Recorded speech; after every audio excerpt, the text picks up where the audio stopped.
First to a band who did crack the American market with their 1993 single Creep. Ironically, Radiohead, who come from Oxford, found respect and success didn't automatically follow at home. In fact, Creep did get into the UK top 10, and the album it came from, Pablo Honey, also charted. But now they have a second album, The Bends, which has been well received on both sides of the Atlantic. Although in the States, Radiohead have had to work hard to prove they are more than a one-song band.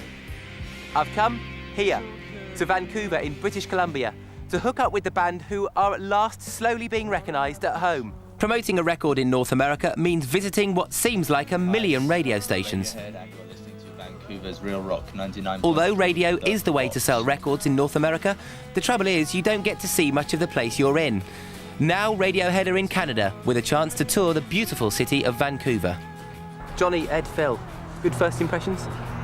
Well, yeah, we've been here a few times before, but I mean, every time we come back, we're just like really struck by, it's a really beautiful city. Like loads of space, yeah, it's amazing. Yeah. And the sea, it's great to be by the sea again. Going back to the single, of course, in 1993, the one that everybody talks about when they hear Radiohead, they associate Radiohead with Creep.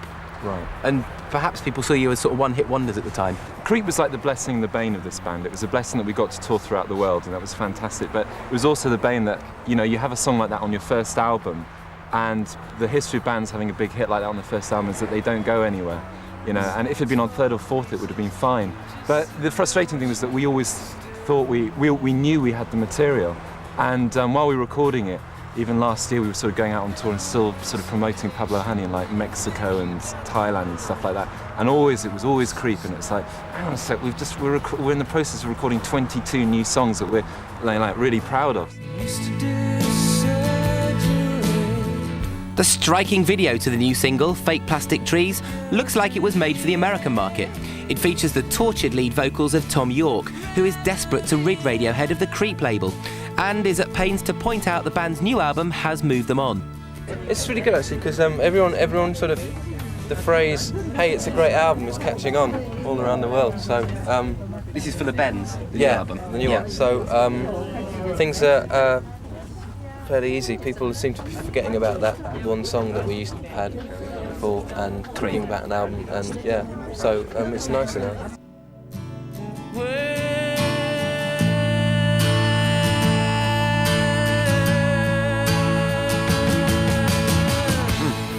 Well, now we're at the top of the mountain. That was a nice ride. How did Radiohead first start? At school, of all places, just at school. The only cool place to hang out at school was the music school, really. Is it true that it started on a Friday? That was that was your first name, wasn't it? Sorry about that. Yeah. That was a bit of an error. We had to change it.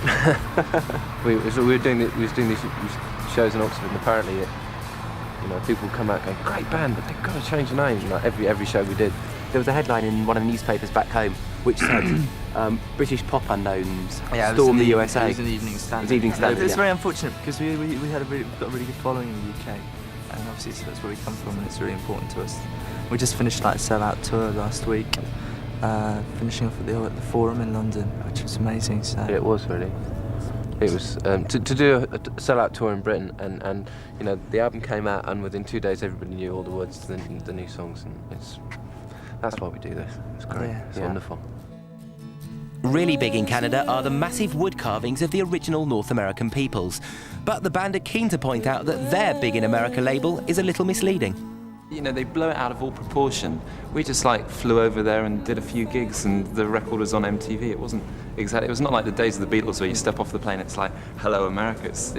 This is how it's conceived, and they get it totally wrong. It's not like that at all. Things just got polarised from us being extremely famous megastars in America and utterly unknown in England, and it was sort of halfway between the two, really.